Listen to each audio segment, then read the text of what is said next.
we need to take a look into the future. There are 4 things to consider in terms of attitude. One is how you feel about the past. Best advice I can give you on that is treat the past as a school. Let it teach you the mistakes you've made, the things that went wrong, the things that didn't work. Don't use the past as a burden to carry, and don't use the past as a club to beat yourself to death. Past losses, past failures, past mistakes. But let the past be a school. Tough school maybe. We've all been through some tough stuff. So if you feel good about the past, draw from it for experience and let it teach you. Then next is how you feel about the future.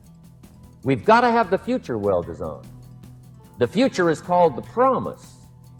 The promise of the future can be an awesome force. Designing the future. There's 2 ways to face the future. One is with apprehension, and the other is with anticipation. I promise you, in my travels around the world, most people face the future with apprehension. And here's why. They don't have it well designed. They've sort of left that up to someone else to fix. But here's the best way to face the future, with anticipation. You can face the future with anticipation if the future is clear, if the future is well designed. In setting goals, it's very simple. Number 1, decide what you want. You just take a little time. You sit down and say, what do I want? What kind of skills do I want? What kind of income do I want for the future? Where would I like to go? Places I'd like to visit? Habits I'd like to acquire? Skills I'd like to have? Economics? Friendships? People you'd like to meet? When you've thought about what you want for the future, make a list. If the future gets clear, the price gets easier. Because you got to remember, for every promise, there's a price to pay. Everybody's got to pay the price. Everybody's got to do the deal. Everybody's got to do the disciplines. But here's what I've discovered. If the promise is clear and powerful, the price is easy to pay. The price is some classes. The price is a few books. The price is a few disciplines. The price is finding something that'll make your life better, make you grow, make you change, make you develop. So the first part of the key is to design the promise. Then, what is the price to pay? I'm telling you, the price will be easy.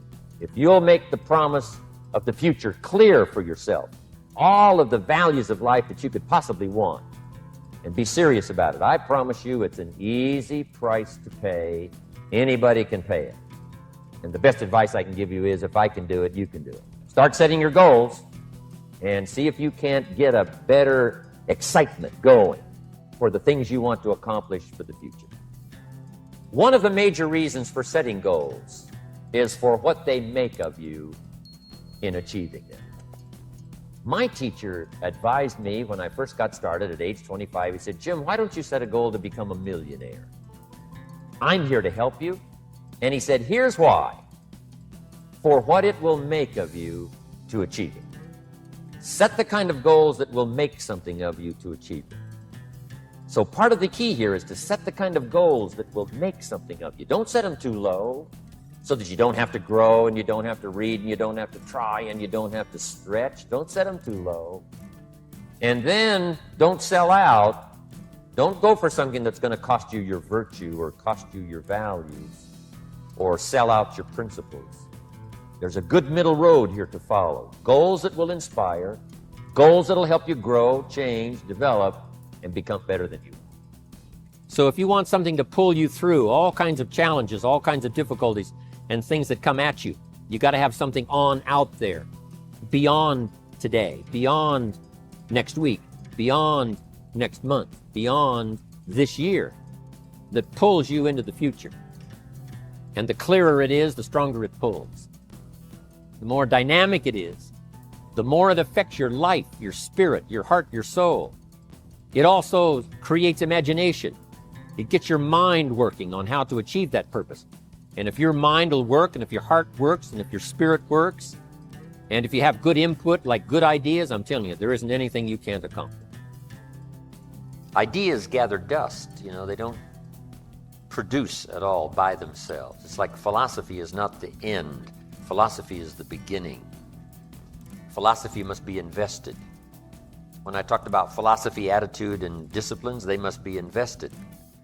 And if you invest philosophy and attitude in disciplines, then they produce results. Here's a good phrase. Wisdom uninvested in labor is wasted. Attitude, even the highest of attitude, which is faith. Faith uninvested is wasted, produces nothing. So the name of the game is not faith. The name of the game is not philosophy. The name of the game is to put faith and philosophy into activity so that it starts making progress. Turning nothing into something. Let me give you that formula while I'm on it here. Turning nothing into something. How do you do that? How do you turn nothing into something? Here's how you start. There's 3 steps to it. Number 1, imagination.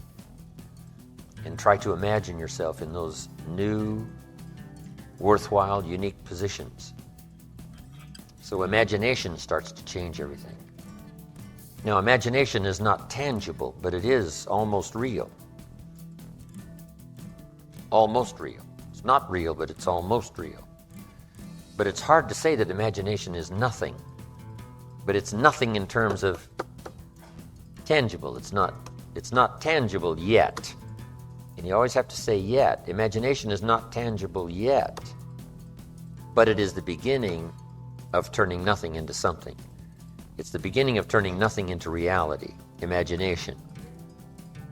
Imagination is the ability to see things that don't yet exist. Imagination is real in the sense that it affects. It'll affect your behavior, it'll affect your enthusiasm, it'll affect your emotions. It's real in that sense, but it's not real in the tangible sense. Next is faith. To believe that what you imagine is possible. How would we start to strengthen our belief in that what we imagine is possible to turn it into reality? And there's 2 or 3 ways. One is to believe your own testimony. If you've done it before, why couldn't you do it again? If you've done it once, couldn't you do it the second time? Why not believe in your own testimonial? If I did it before, I can do it again. And that's what's important about personal development. You can lose the money, but not the skill, so who cares about the money? It's like sales. A skill is more valuable than a sale. Sometimes a salesperson says, I need a sale. I said, no, you need a skill. Sales are temporary. Skills are permanent. Now we move to faith to believe that what we imagine is possible. So we study our own testimony. If we've done it before, we can do it again. Here's what else we study. Other testimonials of somebody who did it. Somebody that built a hotel said, yes, I started with some plans and finally believed it was possible, and here it is. Say, well, if it's possible for one, it's possible for another. In fact, sometimes when we hear the testimonial, here's how they finish. If I can do it, you can do it. See, that's a classic testimonial that gives us now what we call faith. And one of the ancient wise writers said, faith is generated by what we hear. The vocabulary of what we hear, the vocabulary of what we read. That generates faith, to believe that it's possible. Now, faith is not reality. You can't say faith is nothing because it affects. It's like radiation. To us, it's nothing because it can't be seen. Right? You can't see it, but it has an incredible effect. And that's true of faith. Faith can't be seen, right? With the natural eye, it can't be seen, but it has an incredible effect on your attitude, on your behavior, on your disciplines, on your work for the day, and all the rest. Here's what one writer described faith. Faith is a substance of hope. Now, it's not a substance like a brick being a piece of the hotel, but it's almost. It's so close, it's substance. And the writer also said it's so close, it's evidence. Now, not evidence you can see, but tangible evidence that's just as real as all of our human experiences that can't be touched, can't be seen. It's called the unseen magic. Language is the unseen magic. It can't be seen. The words can't be seen as they're transmitted from the speaker to the one who listens, but it can have a profound effect. That means it's more than nothing. Language is more than nothing, but to create something out of nothing. We start with imagination, then we move to faith, which believes it's possible, which is almost real. But now here's what we do with faith and imagination. We deposit it in disciplines and activity. Because faith without the activity serves no useful purpose. Imagination without the activity to translate it into reality serves no purpose. But wisdom and faith deposited in activity creates reality. The reality of a career, the reality of a hotel that wasn't there. Now here's all you got to do is to turn that around. A few simple disciplines practiced every day,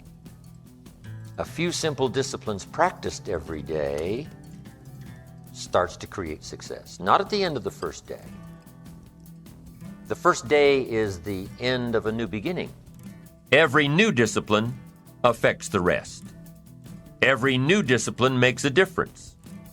That's why action is so important. The smallest action, the least action. The action that you won't think will matter. It all matters. Take it. Because when you start accomplishing and the value starts to return, you'll find inspiration to do the next one and the next one and the next one. But for this whole process to work for us, we must first master the art of discipline, self-discipline, consistent self-discipline. It doesn't really matter how smart you are or how much you know if you don't use it. It doesn't really matter that you graduated magna cum laude if you're stuck in a low-paying job. It doesn't really matter if you attended every seminar that comes to town if you don't apply what you've learned. Better than knowledge is applied knowledge. And once we've applied our knowledge, we must study the results of that process. Apply our knowledge, study the results. Refine our approach. Finally, by trying and observing and refining and trying again, our knowledge will inevitably produce worthy results, admirable results. And with the joy and results of our efforts, we continue to apply, to learn, to observe, to fuel our ambition with the positive reinforcement of continued progress. Pretty soon, we'll find that we're swept into a spiral of achievement, a vertical rise to success. It takes consistent self-discipline to master the art of setting goals, to master the art of time management, to master the art of leadership, to master the art of parenting and relationships. If we don't make consistent self-discipline part of our daily lives, the results we seek will be sporadic and elusive. It takes a consistent effort to truly manage our valuable time, or we'll be consistently frustrated. Our time will be eaten up by others whose demands are stronger than our own. It takes discipline to conquer the nagging voices in our minds, the fear of failure, the fear of success, the fear of poverty, the fear of a broken heart. It takes discipline to keep trying when that nagging voice within us brings up the possibility of failure. It takes discipline to admit our errors and recognize our limitations. The voice of the human ego speaks to all of us. Sometimes the voice of ego says that we should magnify our value beyond our results. It leads us to exaggerate, to not be totally honest. It takes discipline to be totally honest, both with ourselves and with others. It takes discipline to change a habit, because habits are formed a little bit each day, every day, every day. Once habits are formed, they act like a giant cable. They act like a nearly unbreakable instinct that only long-term disciplined activity can change. You just got to go home and make a list after today. And here's the question to ask as you make this personal list. What am I not doing that would be easy to do, that could greatly change my health, my wealth? What am I not doing I'm neglecting that would be easy to do? Just go home and answer that question personally. You don't have to put the answers on a public bulletin board. This is just all personal stuff. But here's how you get a miracle going for your life. Number one, do what you can. Get a list of the stuff you could do and you haven't done, postpone, and start cleaning that up. You can't start at a better place for personal change. It'll affect your bank account, affect your future, affect your income, affect everything. You can't start a better life change process than cleaning up what you should be doing. The man says, well, my mother lives down in Florida. Should have written her 6 months ago. I just can't seem to get that letter written. I'm asking you to get that letter written, clean that up, and don't walk like other people walk. Don't postpone like other people postpone. You say, well, is it as simple as writing a letter? And the answer is yes. Where else would you start for life change, personal change? Now, here's the second part of the miracle. Number one is do what you can. Here's number two, do the best you can. If that's not your philosophy, I would ask you to amend it. Let me give you the best of ancient script. Here's what it says. Whatever your hands find to do, do it with all your might, do it with all your strength, and do it with all your power. What a good philosophy. That kind of philosophy will revolutionize your life if you haven't picked it up lately. Guy slips in late, company doesn't seem to mind, slips out early, first one in the parking lot, heading for happy hour. Stretches his break, comes early for lunch, late back from lunch, company doesn't seem to notice. Guy says, best as I can calculate, I'm putting in about a half a day's work and I'm collecting a full day's pay. You say, well, how can I get back my self-respect? I'm telling you, you don't have to go to 29 classes. All you have to do is start the smallest discipline that now corresponds to your own philosophy, like I should, and I could, and I will. No longer will I let neglect stack up on me so that I will have the sorry scenario 6 years from now, giving some excuse instead of celebrating my progress.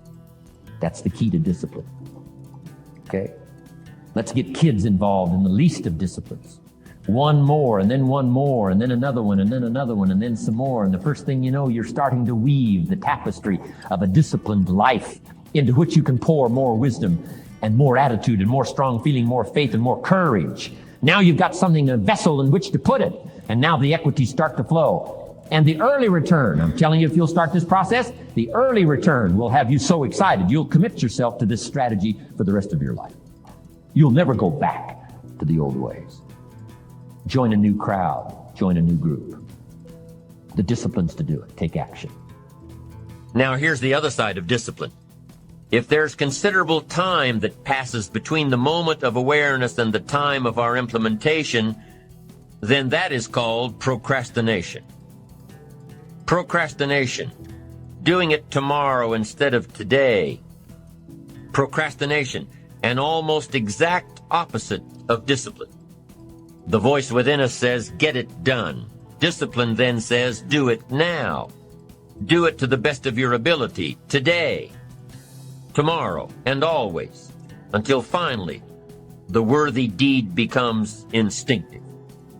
Procrastination says later, tomorrow, whenever I get a chance. Procrastination also says, do what is necessary to get by or to impress others. Do what you can, but not what you must. In every circumstance we face, we are constantly presented with these two choices. Do it now or do it later. Discipline and procrastination. A choice between a disciplined existence, bearing the fruit of achievement and contentment, or procrastination, the easy life for which the future will bear no fruit, only the bare branches of mediocrity. The rewards of a disciplined life are great, but they're often delayed until some time in the future. The rewards for the lack of discipline are immediate, but they are minor in comparison to the immeasurable rewards of consistent self-discipline. An immediate reward for lack of discipline is a fun day at the beach. A future reward of discipline is owning the beach. For most, we choose today's pleasure rather than tomorrow's fortune. So how can you get rid of the easy distractions? How can you keep your mind on what you're trying to do? How can you keep an attitude of doing it all and doing it now? How can you make the choice of discipline over procrastination? How can you stay focused on your ambitions? How can you avoid conversations at the water cooler? You can keep your focus on your work. You can get it done today instead of tomorrow. You've got to really work on your consistent self-discipline on a daily basis. or you'll find yourself distracted. Distracted by negative thoughts, distracted by negative people, distracted by water cooler chatter, and pretty soon, depending on the type of people you've associated with, distracted by your doubts within yourself. Never underestimate the power of influence and associations, and never underestimate the power of your own consistent self-discipline. Now let's take a closer look at discipline, at the 3 steps to becoming disciplined. First, true discipline is not the easiest option. Most people would rather sleep until 10 o'clock than get up at 6. It's easier to go to bed late, sleep late, show up late, leave early. It's easier not to read. It's easier to turn on the television than to open a book. It's easier to do just enough than to do it all. Waiting is always easier than acting. Trying is always easier than doing. Imagine what life would be like if we didn't have to make our bed in the morning, or keep our garage clean, or pay our taxes, or show up for work tomorrow. Wouldn't it be fascinating if we didn't have to do these things? Wouldn't it be fascinating? What do you suppose would become of us? You're right. Not much. For whatever the reason, the system we live in and contribute to is designed to make the easiest things in life the most unprofitable. Profitable seems to be the most difficult. Our world is and always will be a constant battle between the life of ease and its momentary rewards and a life of discipline and its far more significant rewards. Each has its own price, the price of discipline or the price of regret. The second lesson of discipline is that it's a full-time activity. And we've said that the best form of discipline is consistent self-discipline. You see, the discipline that it takes to make your bed every day is the same discipline necessary for success in the world of business. The discipline to organize your garage is the same discipline to organize your business. All disciplines carry through to affect all parts of our lives. If we're disciplined in just one area and lazy in another, guess what? Pretty soon, the lazy side will creep in and destroy the disciplined side. The bad habits in one area of our life will eventually destroy our self-discipline in the areas we've been working on. Consistency cannot be inconsistent. Discipline is the mind being trained to control our lives. Discipline is a set of standards which we've selected as a personal code of conduct. Discipline is imposing on ourselves the requirements for honoring these standards. Once we've adopted these standards of behavior and conduct, we're committed to honor them. And if we don't, then there can be no disciplined activity. Here's the third step to becoming consistently self-disciplined. Number 1 is realizing that discipline isn't the easiest option. Number 2, discipline is a full-time activity, day by day, every day. And the third step to becoming self-disciplined is really a philosophy that holds one of life's unique promises. Number 3 simply says, for every disciplined effort, there is a multiple reward. That's one of life's great arrangements. Life is full of laws that both govern and explain behaviors. But this may well be the major law we need to understand. For every disciplined effort, a multiple reward. For every disciplined effort, a multiple reward. What a concept. If you render unique service, your reward will be multiplied. If you're fair and honest and patient with others, your reward will be multiplied. If you give more than you expect to receive, your reward is more than you expect. But remember, the key word here, as you might well imagine, is discipline. Everything of value requires care and attention. Everything of value requires discipline. Children require discipline. They must have a structure built for them. They must have boundaries to work within so they feel secure and comfortable to explore and grow. They must learn to recognize what's right and what's wrong. What's acceptable behavior? What's not acceptable? Children require unwavering discipline, consistent discipline, or they'll be confused as to how they're supposed to behave. The most valuable form of discipline is the one that you impose on yourself. Don't wait for things to deteriorate so drastically that someone else must impose discipline into your life. Wouldn't that be tragic? How could you possibly explain the fact that someone else thought more of you than you thought of yourself? That they forced you to get up early and get out into the marketplace when you would have been content to let success go to someone else who cared more about themselves. Your life, my life, the life of each one of us is going to serve as either a warning or an example. In the end, it is your own discipline that acts as the magic catalyst to give substance and depth to your ambition, to achieve your own plans and dreams, to have what you want to have, and to become what you want to become. Your consistent self-discipline is the magic catalyst. Humans also need words. Words nourish the mind. Words give life. Words create insight. Because there's more than one way to see. If we see with our eyes, we call that sight. But there's another way to see called insight.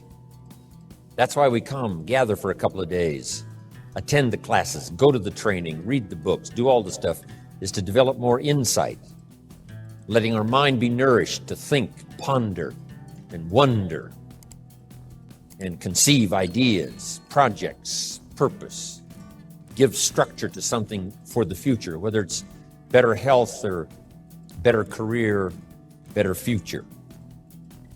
Next, the mind needs to be exercised. We talked a bit about that earlier. Exercised by debate. Exercised by reading both sides of the debate, both sides of the question. Major life issues, major political issues. Don't leave yourself out of the great debate. One, the mind needs to be nourished by ideas. Second, it needs to be refined and stimulated and exercised by debate. We need both sides of the human drama represented. The reason why the Bible is such a classic book in studying all kinds of stories is because the Bible is full of stories on both sides, the evil side and the good side. The Bible said, Old Testament said, this king came to power and he was a good king. He ruled for 18 years. And then it says the next king came to power and he was a bad king and he put up idols. He became the bad king. So it reads good king, bad king, showing both sides of the human spectrum and drama. Some stories that we read in the Bible of people to admire, others are people to despise. In your library, you need a book on Gandhi and you need a book on Hitler.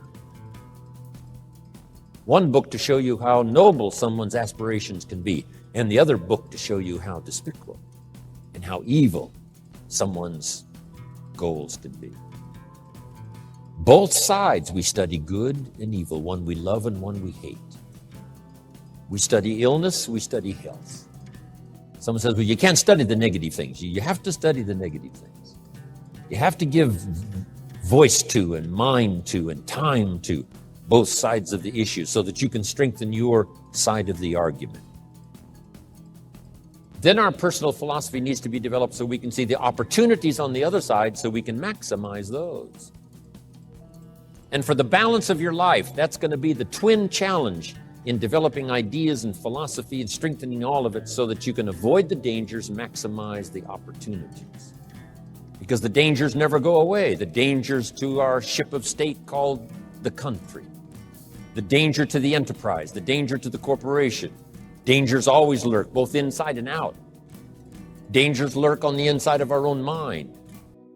The battle of the mind is significant for us every day, what to think, what not to think. My mentor, Mr. Shove, said, stand guard at the door of your mind. And you decide what enters. You decide what to fill up your mind with, because it becomes the material with which you build your future. So, engaging the mind to make rational decisions about life. Beware of the thief on the street that's after your purse. But also beware of the thief in your mind that's after your promise.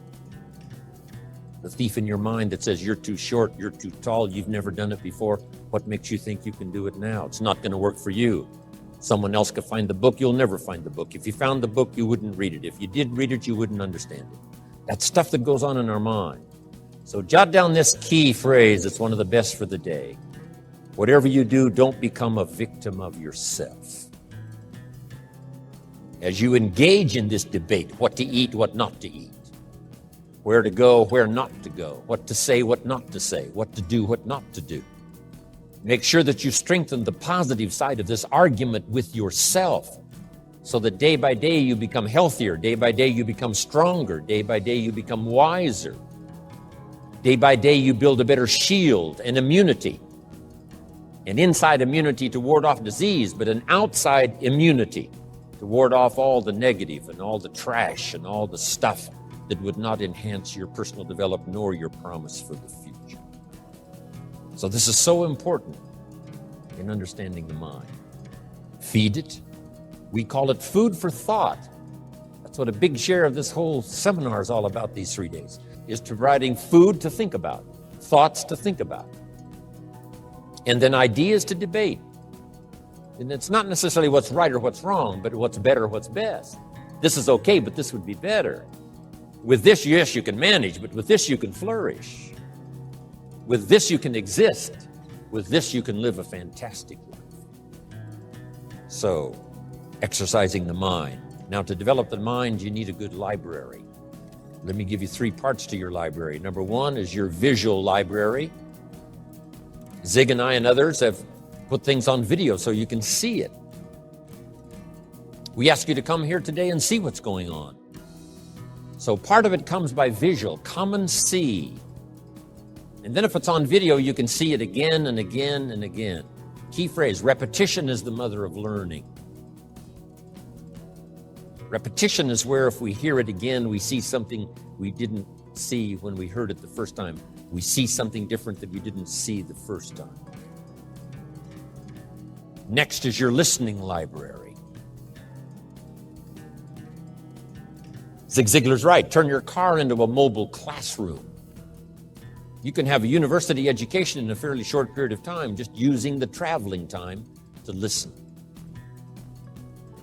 Key phrase is to listen to voices of value. Discriminate in your listening time. Listening to someone of reputation, someone who has good ideas, someone that's been recommended that has some value. Don't waste your time listening to things that don't count much. Hey, there's some things that are not worth spending the time. You know, they create more poison than they do benefit. So be careful. If somebody says to me, these eggs are rotten, I'm not going to make an omelet and try it. I'm going to take their word for it. So feed the mind, exercise the mind, and build your library.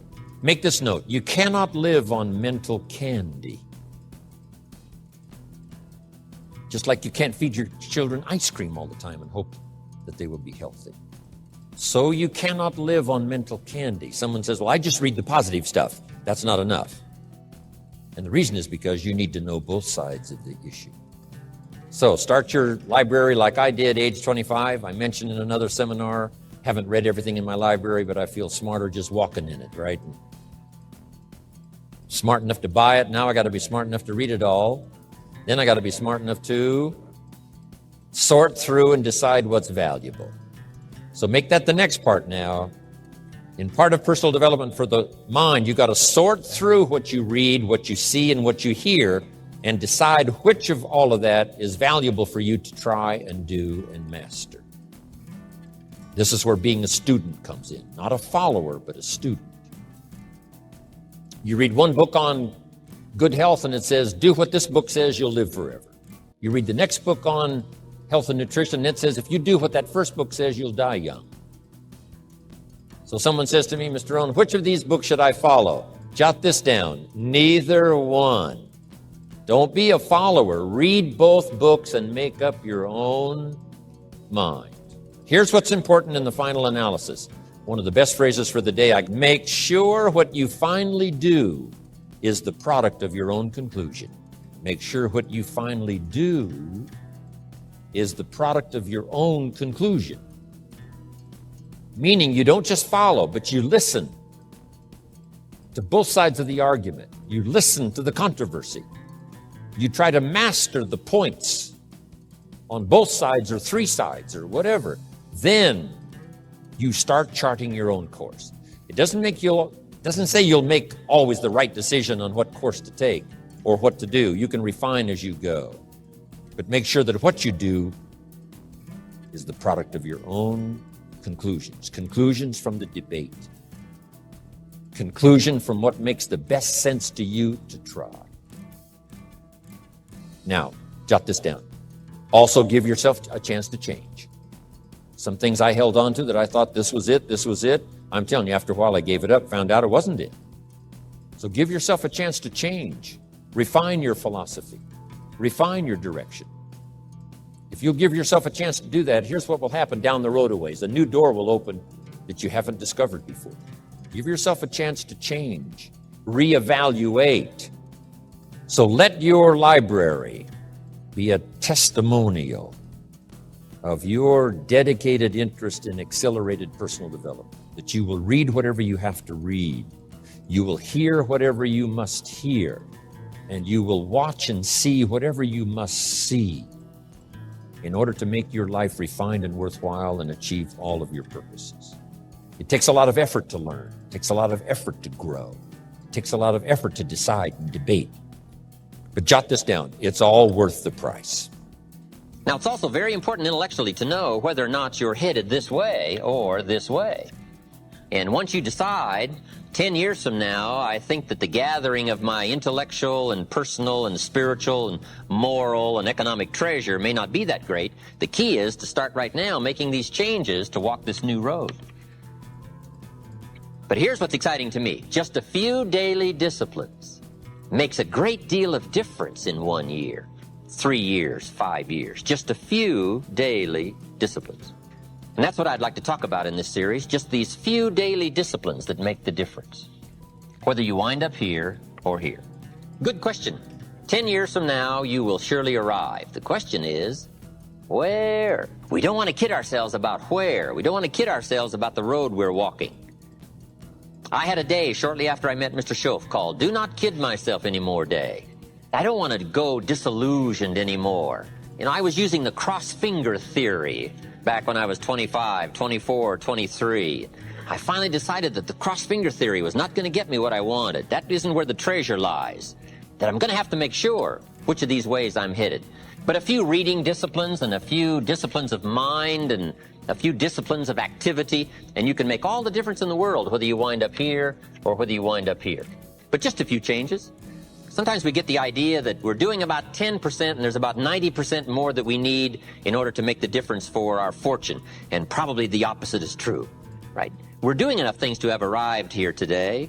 We're doing enough things to have bought and shared in the good life so far. And maybe all you need is that extra 5%, 10% of intellectual change, activity change, a refinement of discipline, a refinement of thought. And all we need is the ideas to make those simple changes, and the equity starts gathering in 1 year, 3 years, 5 years, 10 years. I have a good comment for your notes. Now's the time to fix the next 10 years. Now's the time to fix it. Now, sometimes you have to come to grips with reality and with truth. That's what was good for me when I met Mr. Schoaf. I was 25 years old. He was 44 years old. And he brought me a wealth of experience, and he started asking me the tough questions. Big question, he said, are you reading the books that's going to take you where you want to go in the next 5 years? Excellent question. See, you want to make sure. I would assume for all of you, to get where you want to be in the next 5 years, you're either reading the right books or you're not. That's kind of a brilliant statement, right? You're either engaged in the disciplines or you're not. But here's what we don't want to engage in. Disillusion, right? Hoping without acting. You know, wishing without doing. So the key is to take a look and say, where am I? What could I do to make the changes, to make sure that I can take more certain daily steps toward the treasure I want, the mental treasure, the personal treasure, the spiritual treasure, the financial treasure. I don't want to make any errors. Now's the time to adjust my daily program to take me where I want to go. A good note for you to take. We could all use a little coaching. When you're playing the game, it's sometimes hard to see it all.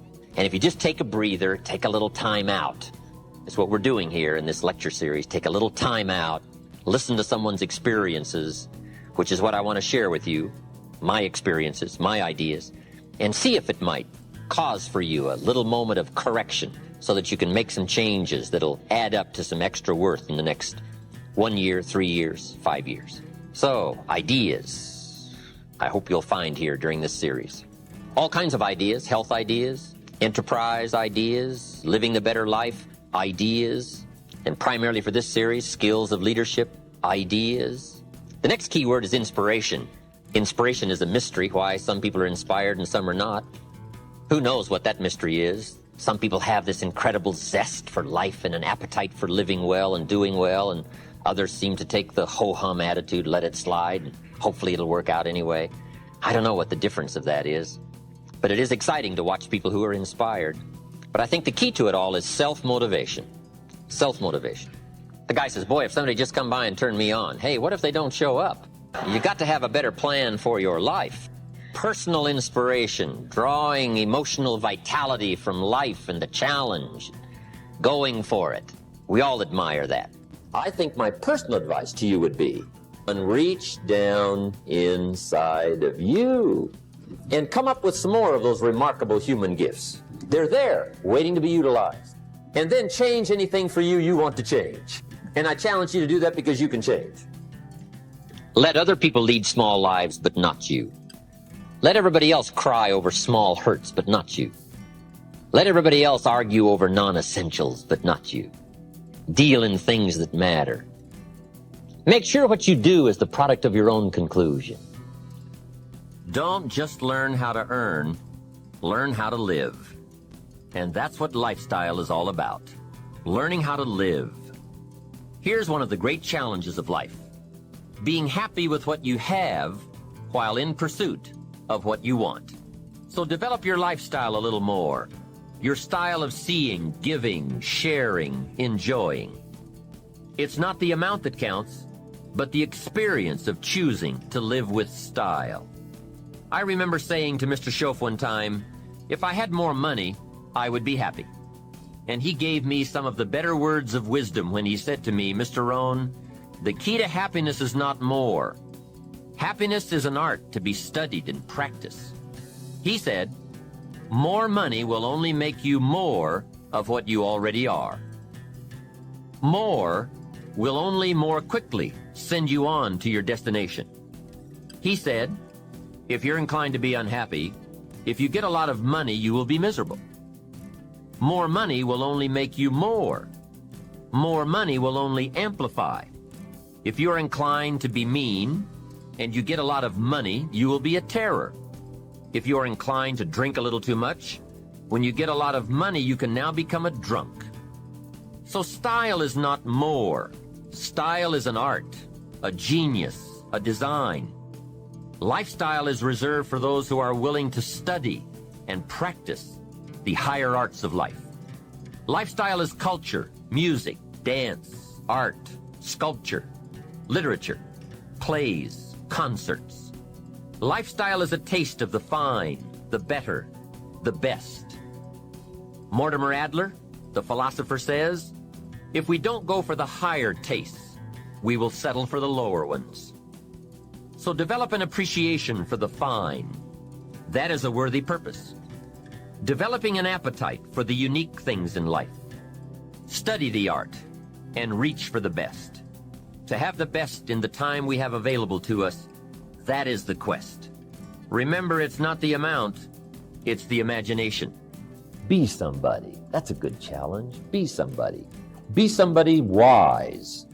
Be somebody strong. Strength is attractive. Be somebody kind. Now consider this. Some people have plenty of beautiful things filling their days, but they get little happiness from them. Some people have money, but they have trouble finding joy in their lives. Imagine, a father wads up a $5 bill and throws it at his son, saying, "Here, if you need the darn stuff that bad, take it."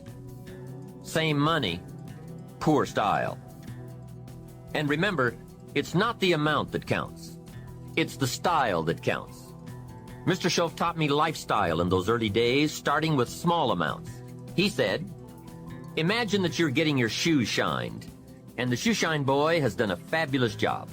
You have one of the world's all-time great shines, so you pay him for the shine. Now you consider from the change in your hand what kind of tip to give him. And the question pops into your mind, shall I give him 1 quarter or 2 quarters for my neat shine? Mr. Shoaff said, if 2 amounts for a tip ever come to your mind, always go for the higher amount. He said, become a 2-quarter person. I said, what difference would that make, 1 quarter or 2 quarters? He said, all the difference in the world. If you said, well, I'll just give him 1 quarter, that will affect you for the rest of the day. You will start feeling bad. Sure enough, in the middle of the day, you will look down at your great shoe shine and say, I've got to be cheap. 1 lousy quarter. That will affect you. However, if you go for 2 quarters, Shoaff said you can't believe the feeling you can buy for another quarter. That's lifestyle. Becoming a 2-quarter person and learning to get joy from the greater person you are becoming. Just 2 modest examples of how easy it is to put style in your life. Make sure you don't miss out. Don't miss anything you can enjoy. Be sure you live your life in style. Another great set of insights by Mr. Rohn. So here are some of the key takeaways. The first one, treat the past as a school. Consider the past as your most insightful teacher. Every experience, whether triumphant or challenging, is a lesson waiting to be absorbed. Just as in a school, the past imparts wisdom that molds your understanding of the present and shapes your choices for the future. Embrace it with a learner's mindset, extracting knowledge from every chapter of your journey. By treating the past as a school, you equip yourself with the tools needed to navigate the complexities of life with greater wisdom and foresight. The second important takeaway is to set goals by deciding what you want. Goal setting begins with a clear decision about your desires. It's the act of defining what you truly want to achieve. Much like charting a course on a map, you determine your destination. This initial step clarifies your direction, providing a purposeful focus for your efforts. By decisively outlining your wants, you establish a tangible target that propels you forward, guiding your actions and shaping your path toward achievement. The third key takeaway is, if the promise is clear, the price is easy to pay. When the promise is vividly evident, the cost becomes manageable to bear. The clarity of your goal and the vision it paints acts as a beacon, illuminating the path ahead. With a well-defined outcome in sight, the sacrifices and efforts required to attain it appear less daunting. The stronger your belief in the rewards awaiting you, the more willing you become to invest the necessary dedication and perseverance. So, focus on honing the clarity of your aspirations and watch as the obstacles transform into stepping stones on your journey towards success. Another key takeaway is to master the art of consistent self-discipline. Become a master of unwavering self-discipline. Just as a skilled artist hones their craft with dedication, cultivate the art of consistent self-control. Embrace the habits and routines that propel you towards your goals, even when motivation wanes. Through steadfast commitment, you harness the power to transcend distractions and temptations. Remember, it's in the daily choices and actions that your character is forged. By mastering this art, you unlock the gateway to sustained progress and the realization of your aspirations. The last one here for today is to never underestimate the power of your own consistent discipline. Never underestimate the profound influence of your steadfast self-discipline. Like a force of nature, consistent commitment has the power to shape your path, transform your capabilities, and forge your destiny. It's through the unrelenting repetition of small actions that monumental achievements are achieved. Each day you choose to adhere to your goals, you reinforce your determination and amplify your potential. So, recognize the potency that lies within your own disciplined actions, for they hold the key to unlocking the doors of your greatest accomplishments. Here are some of the key skills to develop: goal setting, self discipline, regular reading, mind exercises, and the ability to generate ideas. Some of the important phrases from this talk that are very important to note are: number one, treat the past as a school. Number two, for every promise, there is a price to pay. Number three, better than knowledge is applied knowledge. Number four, trying is always easier than doing. Number five, repetition is the mother of learning. So there you have it. Some important key skills and important phrases. I hope you had a great time and enjoyed this. And thank you again for your time. And I will talk to you in my next video.